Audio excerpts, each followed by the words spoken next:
ইসরায়েলের কাছ থেকে আমেরিকার প্রেসিডেন্ট ডোনাল্ড ট্রাম্প এমন কী সুবিধা পায় যে দুনিয়া উল্টোপাল্টা হয়ে গেলেও ইসরায়েলের বিপক্ষে কখনোই কথা বলে না? তার সাথে এশিয়ার সম্পর্ক খারাপ হলেও, ইউরোপের সম্পর্ক খারাপ হলেও, আফ্রিকার সম্পর্ক খারাপ হলেও ইসরায়েলের সাথে কখনোই সম্পর্ক খারাপ হয় না। তাহলে প্রশ্ন হলো, ইসরায়েলের কাছ থেকে ট্রাম্প এমন কী সুবিধা পেয়ে থাকে যার জন্য কখনোই ইসরায়েলকে বন্ধু ছাড়া শত্রু ভাবে না? এই বিষয়ে জানার আগে আমাদের প্রথমে জানতে হবে যে ডোনাল্ড ট্রাম্প অর্থাৎ আমেরিকা অন্যান্য দেশগুলোর কাছ থেকে কোন কোন সামাজিক সুবিধা বা অর্থনৈতিক সুবিধা বা রাজনৈতিক সুবিধা ভোগ করে। এগুলো জানতে পারলে ইসরায়েলের কাছে ডোনাল্ড ট্রাম্প কি কি সুবিধা ভোগ করে তা অনুমান করা সম্ভব হবে। তো চলুন একে একে এগুলো জেনে আসার চেষ্টা করি। ডোনাল্ড ট্রাম্পের সাথে পশ্চিমাদের সম্পর্ক। ডোনাল্ড ট্রাম্পের সাথে পশ্চিমাদের সম্পর্ক নিয়ে কথা বলার আগে ডোনাল্ড ট্রাম্পের পূর্বে আমেরিকার সাথে পশ্চিমাদের সম্পর্ক কেমন ছিল সেটা নিয়ে একটু আমরা আলোচনা করে আসি। ডোনাল্ড ট্রাম্পের আগমনের পূর্বে আমেরিকার সাথে পশ্চিমা দেশগুলোর সম্পর্ক ছিল মূলত সহযোগিতামূলক, জোটভিত্তিক এবং ঐতিহাসিক ঐকমত্যে গড়া। অর্থাৎ কারোর সাথে বৈরিতা নয়। দ্বিতীয় বিশ্বযুদ্ধের পরে যার যা ক্ষতি হয়ে গেছে সে পর্যন্তই থাকুক, চলো একসাথে ঘর বাঁধি। বিনিময়ে সামরিক দিক থেকে আমার কাছ থেকে তুমি সাপোর্ট পাবা, অর্থনৈতিক উন্নয়নেও সাপোর্ট পাবা, সুখে শান্তিতে বসবাস করবা, বাস এইটুকুই। আমেরিকা ও পশ্চিমাদের মধ্যে ৭০ বছরেরও বেশি সময় ধরে এই সম্পর্ক টিকে আছে। দ্বিতীয় বিশ্বযুদ্ধে আমেরিকার অংশগ্রহণ করার পূর্বে ১৯৪১ সালে লেন্ড লিজ অ্যাক্ট এই চুক্তি স্বাক্ষরিত হওয়ার মাধ্যমে ব্রিটেন, ফ্রান্স এবং সোভিয়েত ইউনিয়নের কিছু সংখ্যক দেশ যাদের সাথে আমেরিকার ভালো সম্পর্ক ছিল তাদের কাছে বিপুল সংখ্যক যুদ্ধাস্ত্র, খাদ্য সামগ্রী সহ নানা রকম সুযোগ সুবিধা পৌঁছেছিল আমেরিকা মূলত জার্মানকে আটকানোর জন্য। ১৯৪১ সালের পর আমেরিকা প্রত্যক্ষভাবে যুদ্ধে অংশগ্রহণ করে ফেলে এবং ফ্রান্স ব্রিটেনের সাথে একজোট হয়ে জার্মানির বিরুদ্ধে যুদ্ধ করতে নেমে পড়ে। যুদ্ধ শেষ হওয়ার পর পশ্চিমা দেশগুলো যখন ক্ষতিগ্রস্ত হয়েছে, অর্থনৈতিক ও সামাজিকভাবে একেবারে ভেঙে পড়ছে, তখন যুক্তরাষ্ট্র ১৯৪৮ সালে মার্শাল প্ল্যানের মাধ্যমে ওই পশ্চিমা দেশগুলোর সাথে সেই সময়কার ডলারের মান অনুযায়ী $১৩ বিলিয়ন সহায়তা প্রদান করে। এছাড়াও যুক্তরাষ্ট্র ও ইউরোপীয়দের মধ্যকার অবাধ বাণিজ্য বা মুক্ত বাণিজ্য চুক্তির মাধ্যমে পশ্চিমারা অর্থনৈতিকভাবে ঘুরে দাঁড়াতে শুরু করে। যুক্তরাষ্ট্রের উপস্থিতিতে ২৬টি ইউরোপীয় দেশ নিয়ে একটি সংগঠন প্রস্তুত করা হয়, যার নাম দেওয়া হয় ন্যাটো। এটি পরিচালনা করেন মূলত মার্কিন সরকাররা এবং এই ন্যাটোর একটি গুরুত্বপূর্ণ অধ্যায় হলো আর্টিকেল ৫। এই নীতি অনুযায়ী যদি অন্য কোনো রাষ্ট্র ন্যাটোভুক্ত ২৬টা যে দেশ আছে, এই ২৬টা দেশের যেকোনো একটা দেশের উপর যদি হামলা চালায়, তাহলে ন্যাটোভুক্ত অন্যান্য সকল রাষ্ট্রগুলির উপরে হামলা হয়েছে বলে বিবেচনা করা হয় এবং পাল্টা হামলা চালানোর জন্য বা পাল্টা হামলা চালানোর হিসাবে সবগুলি দেশ আসলে হামলা চালাতে বাধ্য।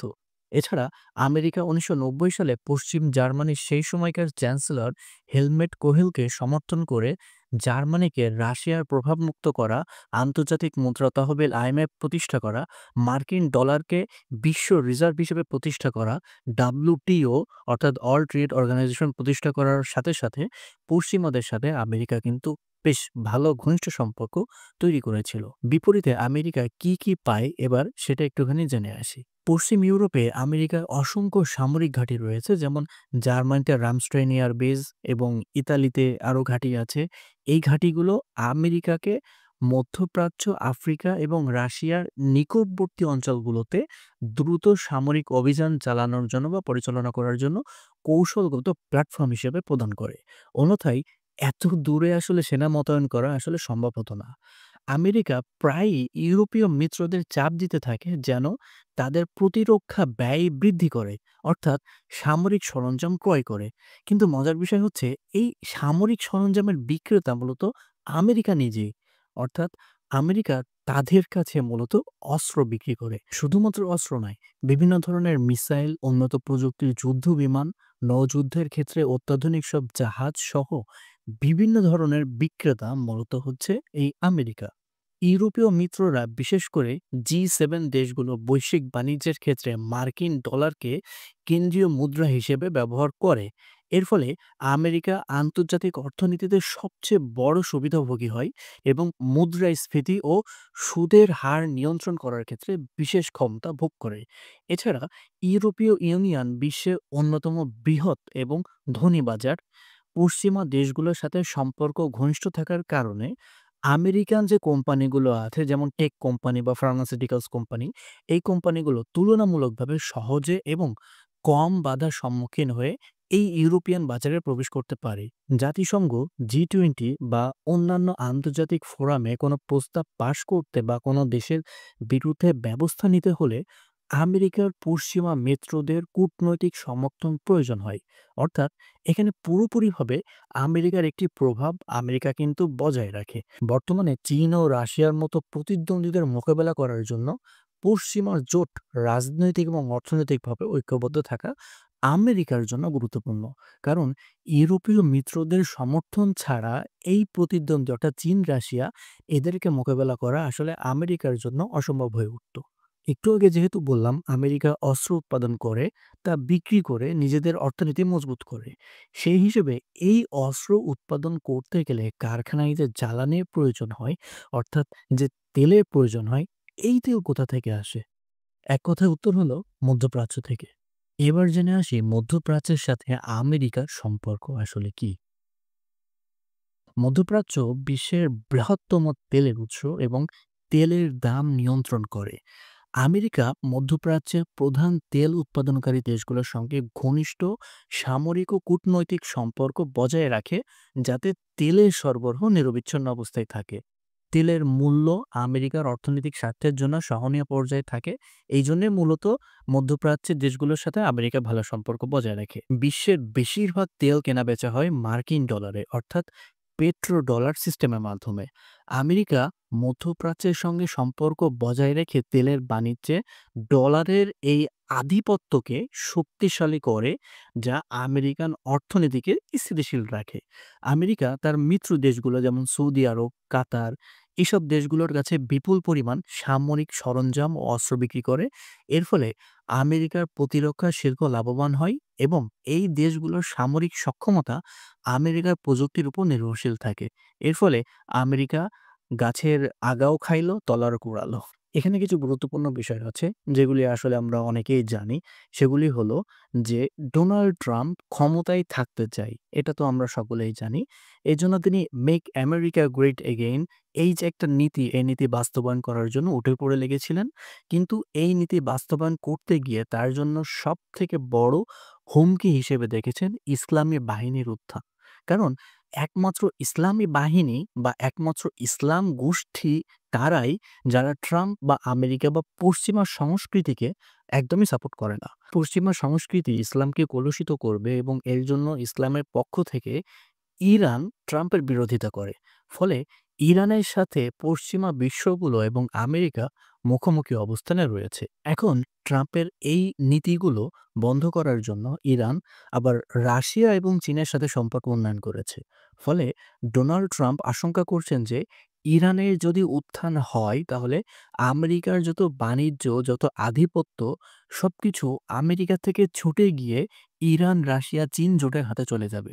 এজন্য ট্রাম্প রাশিয়াকে মোকাবেলা করার জন্য ন্যাটো তৈরি করেছেন। চীনকে মোকাবেলা করার জন্য এশিয়ায় প্রভাব বিস্তার করার চেষ্টা করছেন। যেমন ভারত, পাকিস্তান, মিয়ানমার, এমনকি বাংলাদেশের সামরিক ঘাঁটি। এই নিয়ে আমরা অনেক ঘটনা শুনেছি কিছুদিন আগে যে বাংলাদেশে কোনো ঘাঁটি-টাটি গড়তে পারে কিনা।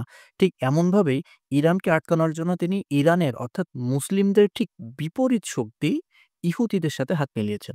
কারণ ট্রাম্প অবশ্যই মুসলিম শক্তির উত্থানকে তার জন্যে হুমকি হিসেবে দেখেন। এখন প্রশ্ন হলো তিনি এমনি সাপোর্ট দেন নাকি কোনো কিছু সুবিধাও আসলে পান? ট্রাম্পের ইসরায়েল ঘনিষ্ঠ নীতির সবচেয়ে বড় সুবিধা হলো আমেরিকার অভ্যন্তরীণ রাজনীতিতে তার সমর্থন বৃদ্ধি করা। আমেরিকার রিপাবলিকান পার্টির অন্যতম ভোটার ভিত্তি হলো ইভাঞ্জেলিক্যাল খ্রিস্টানরা। এদের একটি বড় অংশ ইসরায়েলের প্রতি দৃঢ় ধর্মীয় ও রাজনৈতিক সমর্থন দেয়। কিন্তু এখন প্রশ্ন হলো এরা আসলে কারা? কোত্থেকে এলো এরা? বর্তমানে আমেরিকায় যতগুলো ধর্মাবলম্বী মানুষ আছেন তাদের মধ্যে ৬২% খ্রিস্টান, ধর্মকে বিশ্বাস করে না ২৯% এবং ইসলাম, হিন্দু, বৌদ্ধ, ইহুদি ইত্যাদি সবকিছু মিলিয়ে ৬-৭% মতো। এই ৬২% খ্রিস্টানদের মধ্যে ইভাঞ্জেলিক্যাল খ্রিস্টানরা রয়েছে প্রায় 65%। অর্থাৎ ওই সংখ্যার ভেতরে 65%। অর্থাৎ ডোনাল্ড ট্রাম্পের বিপুল সংখ্যক একটা ভোটের বন্দোবস্ত করে কিন্তু এই খ্রিস্টানরা। আর যেহেতু ইভাঞ্জেলিক্যাল খ্রিস্টানরা ইসরায়েলের প্রতি ধর্মীয় রাজনৈতিক সমর্থন দেয়, সেহেতু ওই ভোটটা অর্জন করার জন্য ট্রাম্প ইসরায়েলকে সমর্থন দেয়। তার কয়েকটি ঐতিহাসিক সমর্থনের মধ্যে অন্যতম হলো জেরুজালেমকে রাজধানী হিসেবে ঘোষণা করা, অর্থাৎ ইসরায়েলের রাজধানী হিসেবে ঘোষণা করা। ইসরায়েলপন্থী অনেক ধনী আমেরিকান ইহুদি দাতা বা শক্তিশালী লবিং গোষ্ঠী আছেন, যেমন AIPAC রয়েছে। ঠিক আছে? এই সকল লবিং গোষ্ঠী আছে যারা ইসরায়েলের পক্ষে কাজ করা আমেরিকান রাজনীতিবিদদের বিপুল অর্থায়ন করে। ট্রাম্প এই দাতাদের কাছ থেকে নির্বাচনী তহবিল ও রাজনৈতিক প্রভাব নিশ্চিত করার সুযোগ পান। ট্রাম্প প্রশাসন আব্রাহাম চুক্তি নামে ইসরায়েলের সঙ্গে কয়েকটি আরব দেশের অর্থাৎ UAE, বাহরাইন, সুদান, মরক্কো ইত্যাদি দেশগুলোর সাথে আসলে ইসরায়েলের সম্পর্কটা স্বাভাবিক করার জন্য মধ্যস্থতা করে ট্রাম্প। ট্রাম্প এটিকে মধ্যপ্রাচ্যের শান্তি ও স্থিতিশীলতার ক্ষেত্রে তার একটি বড় কৌশলগত সাফল্য হিসেবে তুলে ধরে। আর সাফল্যতার মেইন উদ্দেশ্য একটু আগে আমরা সেটা জেনে আসলাম, সেটি হলো যেকোনো ধরনের অস্ত্র উৎপাদন করার জন্য তার যে প্রয়োজনীয় তেল দরকার, সেই তেলের আমদানি। ডোনাল্ড ট্রাম্প ইরানকে তার লক্ষ্যের প্রধান শত্রু হিসেবে দেখে, কারণ ইরানের মাধ্যমে যদি ইসলামপন্থীদের উত্থান হয় তাহলে ইসরায়েল এবং আমেরিকা অর্থাৎ ডোনাল্ড ট্রাম্প দুজনেরই ক্ষতি। ফলে ইসরায়েলের ঘনিষ্ঠ সমর্থন পাওয়ায় ট্রাম্প ইরান বিরোধী কঠোর নীতি, যেমন ইরানের পারমাণবিক চুক্তি থেকে বেরিয়ে আসা, বিভিন্ন সময় হামলা, হুমকি ধামকি, নিষেধাজ্ঞা ইত্যাদি কার্যকর করে। এরপরে আবার ইরানের পেছনে রাশিয়া আবার চীন আছে। অর্থাৎ মার্কিন প্রেসিডেন্ট ডোনাল্ড ট্রাম্প এমনটাই মনে করেন যে যদি ইসলামপন্থী হিসেবে ইরানের উত্থান হয় তাহলে আমেরিকায় এবং তার মিত্র শক্তিদের কর্তৃত্ব ধূলিসাৎ হয়ে যেতে পারে, এবং ইরানের উত্থান হলে রাশিয়া চীনের উত্থান ঘটবে, যেটি আমেরিকার জন্য যেমন হুমকিস্বরূপ, আবার প্রেসিডেন্ট হওয়ার ক্ষেত্রেও ডোনাল্ড ট্রাম্পের প্রতিও আরও হুমকিস্বরূপ। ট্রাম্পের সাথে পারিবারিক সম্পর্কও কিন্তু রয়েছে ইসরায়েলের। ট্রাম্পের পরিবারে ইসরায়েলের সঙ্গে মূল সংযোগটি এসেছে তার মেয়ে ইভাস্কা ট্রাম্প এবং জামাতা জ্যারেড কুশনারের মাধ্যমে। ইভাস্কা ট্রাম্প ২০০৯ সালে জ্যারেড কুশনারকে বিয়ে করার আগে ইহুদি ধর্মে অর্থাৎ অর্থোডক্স জুডাইজম ধর্মান্তরিত হন। এই দম্পতি এবং তাদের সন্তানরা কঠোরভাবে ইহুদি ঐতিহ্য ও জীবনধারা অনুসরণ করে। ট্রাম্প প্রশাসনে জ্যারেড কুশনার ছিলেন মধ্যপ্রাচ্যের শান্তির জন্য বিশেষ উপদেষ্টা। ইসরায়েলের সঙ্গে তার ব্যক্তিগত ও পারিবারিক ঘনিষ্ঠতার কারণে তিনি ট্রাম্পকে জেরুজালেমে আমেরিকান দূতাবাস সরানোর মতো ঐতিহাসিক সিদ্ধান্তগুলো নিতে উৎসাহিত করেছেন বা উৎসাহিত করেন। এছাড়া ইসরায়েল ও আরও কয়েকটি আরব দেশের মধ্যে স্বাক্ষরিত আব্রাহাম চুক্তি এর মূল স্থপতিই কিন্তু এই জ্যারেড কুশনার। কুশনারের পরিবার যারা আবাসন শিল্পে ধনী, ঐতিহ্যগতভাবে ইসরায়েল ও ইহুদি দাতব্য সংস্থাগুলোর সঙ্গে ঘনিষ্ঠভাবে যুক্ত থাকার ফলে নির্বাচনের সময় ট্রাম্পকে অর্থায়ন করতেও বেশ ভূমিকা রাখে এই পরিবারটি। এজন্যই দুনিয়া একদিকে গেলেও ইসরায়েলকে ছাড়া সম্ভব নয় আমেরিকার। তো আজকের ভিডিও এই পর্যন্তই। আশা করি আজকের ভিডিও ভালো লেগেছে। যদি ভিডিও ভালো লেগে থাকে তাহলে অবশ্যই চ্যানেলটিকে সাবস্ক্রাইব করবেন। পাশে থাকা বেল আইকনে ক্লিক করবেন। দেখা হবে পরবর্তী ভিডিওতে। সে পর্যন্ত ভালো থাকুন, সুস্থ থাকুন। আল্লাহ হাফেজ।